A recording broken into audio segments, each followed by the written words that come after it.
Կհամաձայնեք, որ եկեղեցին մտել է քաղաքականություն, հետևաբար եթե քաղաքականության տիրույթում են հոգևորականները, ուրեմն նրանք կստանան այդ տիրույթին համապատասխան հռետորաբանության արձագանք։ Եվ նաև ուզում եմ շեշտել, որ այս հակամարտությունը իշխանություն եկեղեցի, երբ որ սրվեց եւ այս սրման ֆոնին ամենամեծ մեղադրանքների չափաբաժինը կոնկրետ օրինակ Բագրատ Գալստանյանին էր ուղված հռետորաբանության հետ կապված, հետո Աջապահյանի հռետորաբանությունն է ոչ միանշանակ ընկալվում։ Հիմա քաղաքականության, եթե տրամաբանության մեջ են ուրեմն նորմալ է, թե ամեն դեպքում սա վայել չէ հոգևորականի կերպարը։ Համաձայնում եմ, չհամաձայնում եմ, փաստը մնում է փաստ, որ եկեղեցին կամ ավելի ստույգ եկեղեցու որոշ ներկայացուցիչներ մտել են քաղաքականություն, քաղաքական հայտ են ներկայացրել եւ իրենք էլ զբաղվում են քաղաքական հռետորաբանությամբ։ Այստեղ հարցը նաեւ եկեղեցուն է ուղղված, որովհետեւ ըստ ավետարանի յուրաքանչյուր իշխանություն Աստծուց է եւ ամեն ինչի մեջ կա որոշակի օրինաչափություն եւ եթե այդպես չէ, Աստծուց չէ իշխանությունը, եկեղեցին պիտի ունենա իր դիրքորոշումը եւ իր կանոնակարգը, չէ՞ որ բռնապետ զավթողների ժամանակ, ասենք թաթարներ, մոնղոլներ, այնպես չէ, որ եկեղեցին ասում էր Աստծուց է այս իշխանությունը, եկեղեցին ազատագրական շարժումների թիկունքին էր կանգնած եւ հաճախ ինքն էլ կազմակերպում էր, որպեսզի այդ բռնազավթողներից ազատվեինք։ Իմ դիրքորոշումը այսպիսին է, որ բոլոր պարագաներում եկեղեցին կարող է եւ սովորաբար կարողացել է շատ ավելիին հասնել, մինչ անգամ պետական մասշտաբի փոփոխությունների, եթե իր ջանքը կենտրոնացնի հայապահպանության եւ կրթության ուղղությամբ, օրինակ եկեղեցու մենք գիտենք աշխարհի պատմության մեջ, որքան խոշոր առաջնորդներ իրենց ծագումը առնում են եկեղեցական կրթորանից, այսինքն կրթությամբ իրենք կրթություն ստանում են եկեղեցու ներսում, եկեղեցին է պատրաստում, ավելի լավ կլիներ, որ եկեղեցին ոչ հոգևոր իհարկե պատրաստության համար ունենար կրթարան, որտեղ հայկական կերտվածքի ազգային մտածողությամբ եւ պետականաշինությունը ամեն ինչից բարձր դասող երիտասարդներ կրթեր համատեղ ինչ որ կառույցի հետ։ Բայց երբ որ եկեղեցին մտնում է քաղաքականության մեջ, խնդիրը այս իշխանությունը չէ, պիտի որ դա որևէ իշխանության եւ պետության դուր չգա, որտեղ մենք արդեն վաղուց թեոկրատիայի ժամանակաշրջանում չենք ապրում եւ կրոնապետություն չէ Հայաստանը, մենք էլ իսլամական երկիր չենք, այն երկրներից, որտեղ դեռ կրոնապետություն է։ Հետևաբար դա անցալվում է պետության կողմից որպես պետություն պետության ներսում, իսկ ինչ պիտի անի որևէ պետության գլուխ, պետք է արմատախիլ անի պետության ներսում պետություն ձևավորելու փորձերը, որտեղ տեսնում է դա շատ խանդի, քաղաքական խանդի բան է հարուցում, զգացողություն, այսպիսի բաներ են առաջանում։ Նվազագույնը պետք է ճիշտ հաշվարկ։ Եկեղեցին երբ որ որոշում է, որ օրինակ մեր պետությունը գնում է դեպի անկման եւ պետության գլուխը հիվանդ է եւ չի պաշտպանում պետության շահերը, այո, պիտի այնպիսի հաշվարկով արվի այդ նմանատիպ քայլը, որ դա դատապարտված լինի հաղթանակի, բայց էլի մեծ հարց է, ինչ դրանից հետո եկեղեցու սպասավորը գա դառնա երկրի ղեկավար, այսինքն ինձ համար ընդունելի չէ եկեղեցու ոչ բիզնեսով զբաղվելը, տեղից սկսենք, որտեղ ինչը քաղաքականությամբ զբաղվելը տարիներ շարունակ արձանագրվում է, որ այս ինչ հոգևորական է, ինչ բիզնեսներ ունի, ինչ հյուրանոցներ ունի կամ ինչ բանը, ընդունելի չէ բիզնեսով զբաղվելը, ընդունելի չէ եկեղեցու քաղաքականությամբ զբաղվելը, փոխարենն ընդունելի է կրթությամբ զբաղվելը, որը բանակին հավասար մի բան է, եթե ոչ ավել կրթությունը եւ կարող են ասել կրթությամբ էլ թող կրթության համապատասխան կառույցը զբաղվի, բայց դա որևէ մեկի ձեռքերը չի կապում, յուրաքանչյուր հայ մարդ պարտավոր է զբաղվել կրթությամբ ինքնակրթվելուց սկսած մինչև սեփական զավակներին կրթելը կամ հարևանի երեխաներին էլ թույլ չտալ, որ մի վատ արարքան է։ Շատերն են արձանագրում, ես նման պնդում չեմ անի, որ այս հարաբերությունները, այս իրավիճակը կործանարար է հենց մեր պետականության համար եւ օրինակ Ալեն Սիմոնյանը չի բացառում, որ լինեն օրենսդրական փոփոխություններ սահմանադրության մեջ, որը կենթադրի պետության վճռորոշ ձայնի իրավունք կաթողիկոսի ընտրության հարցում։ Հիմա ըստ ձեզ սա կարող է լուծում լինել։ Եվ դուք էլ ձեր խոսքում ասացիք, որ շատ անկումային, անդունդային իրավիճակ է եւ պետք է գտնվի հոգևոր հայր, որը իր խոսքով դուրս կբերի այս իրավիճակից, բայց եթե մենք տեսնում ենք բոլորը ներքաշված են այս մակարդակով բանավեճի մեջ, ապա ով պետք է այդ խոսքը ասի, այդ սթափացնող խոսքը ասի։ Նախ հարցի առաջին հատվածին անդրադառնամ, տեսեք, օրենսդրական փոփոխություններ անելը իհարկե այս ամեն ինչը բացի շոուն հետին նպատակներ ունի, ինչպես ես քիչ առաջ նշեցի կամ ակնարկեցի, չեմ բացառում նաև որ այսպիսի բաներ դեռ կլինեն մեր պետական խորհրդանիշների ուղղությամբ, բոլոր այն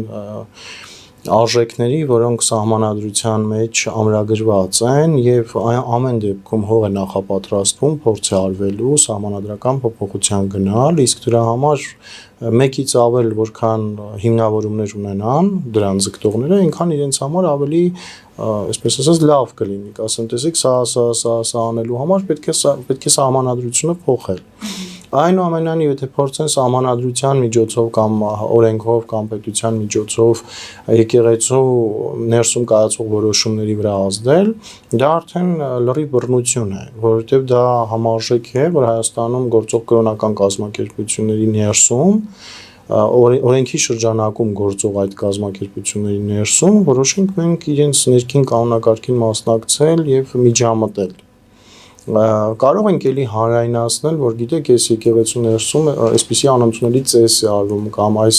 կրոնական կազմակերպության ներսում ղեկավարը անընդունելի վարք ու բարք ունի, բայց միջամտելը դա երբ որ եղել է աշխարհաժողով, երբ որ աշխարհականներն են մասնակցել, այնուամենայնիվ ներքին կանոնակարգման խնդիր է եկեղեցու։ Սա մեկ, երկրորդը շատ մտել են անձնական տիրույթ մարդկանց եւ փորձում են բարոյական դասեր տալ, ես նաեւ լսեցի ԿՊԱ-ական գործչի հայտարարությունը, որ հատ առ հատ բացահայտելու ենք մյուս բոլոր սրբապիղծներին, իդեպ անձնական կյանքի վերաբերյալ օգտագործվում է ծայրահեղ բառ, որտեղ սրբապղծությունը, մանկապղծությունը, Աստված հեռու պահի, անբարոյականությունը, սրանք էլ հստակ տարբեր երանգներ ունեն, բայց իջել են հնարավորինս ցած եւ եթե ինչ-որ մեկը հավակնում է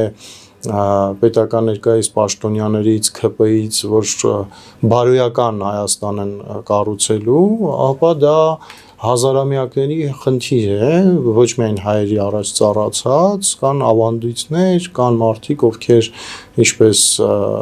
Գյումրու հոգևոր թեմի ղեկավարն է ասում, սայթակումներ են անում եւ այլն, մենք գնում ենք որ ճանապարհով, այդպես կտրելու եւ սարսափով բարոյականություն պարտադրելու ներողամտության արժեքները պիտի ճիշտ դրվեն, փոքր բարուրից արժե համակարգը պիտի ճիշտ դրվի, ոչ թե մեր ազգային ժողովի ամբիոնից հենց այս իշխանությունների օրոք խոսեն սեռական փոքրամասնություններ, որտեղ դա մարդու իրավարար ինչ-որ հիմունքների դրսևորում է, Հայաստանը ներկայացնի այլ սեռական կողմնորոշման մարդ, սեռը չեմ կարող ասել, եւ բազմաթիվ բաներ թույլ տամ, որ եթեր մտնի, կայքեր մտնի եւ իրենց լեքսիկոնի մեջ զուգահեռաբար ասեն կրթվել է նորաձև է, հետո որոշեն սրբապիղծների իրենց որակմամբ որս հայտարարել։ Այդպես մի բարի պապիկ չեն կարողանալու գտնել, ով իմ ասած խաղաղաբեր խոսքը կունենա եւ այդպիսի մի բարի պապիկ կամ մարդ հարկավոր է մեզ ոչ միայն եկեղեցու գլխին, մեզ պետք է այդպիսի խոհեմ անձիկ տարիքը կապ չունի եւ սերն էլ կապ չունի, պետական բոլոր կարևոր օղակներում նախարարությունում եւ այդպիսի թագավոր է պետք, այլ կերպ ասած, այսինքն երկրի ղեկավար վարչապետ, ում խոսքը կունենա արժեք, ոչ թե քիչնի հումորային ծրագրերի մակարդակի կդառնա փողոցային խոսակցության ժարգոն բոլոլայից հետո երիտասարդ որ քաղաքապետարանի մոտ ասել հիմա նոր բառ է տրված այն ժամանակ կարգին հաղորդում կար կարգին հաղորդումներ թելադրում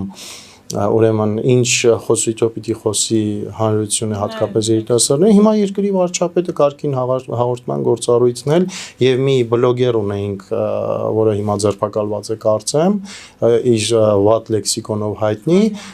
նա տեսավ հայհոյանքներով հայտնի վարչապետը տեսնում է որ այդպես բավական ռեյտինգ կարելի է դիտումներ հավաքել ասում է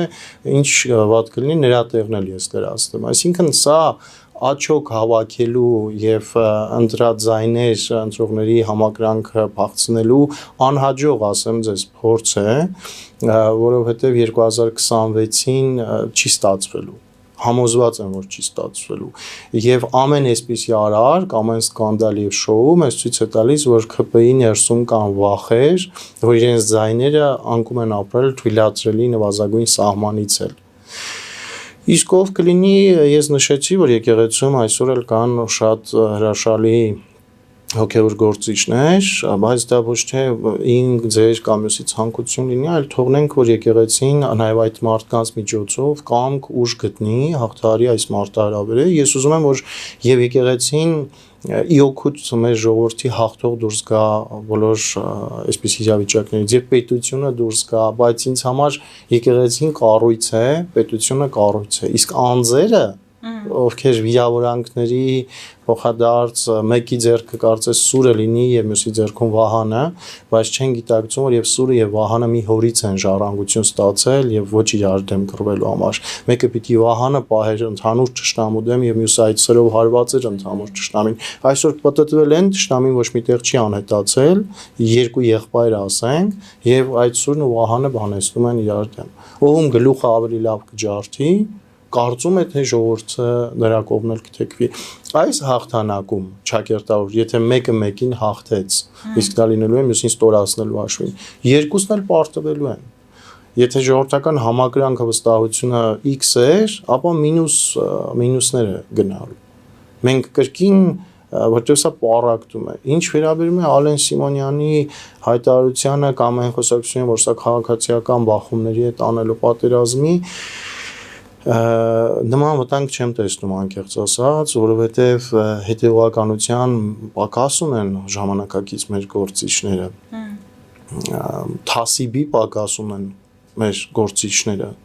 եւ իրենք խոսքը քամուն տվող մարդիկ են։ Իրենք այսօր ասեցին, մի շաբաթ էլ կասեն, կրակի վրա յուղ կլցնեն, կնստեն կնային քանի դիտում ունի, ով քրվեց ավելի շատ Facebook-ում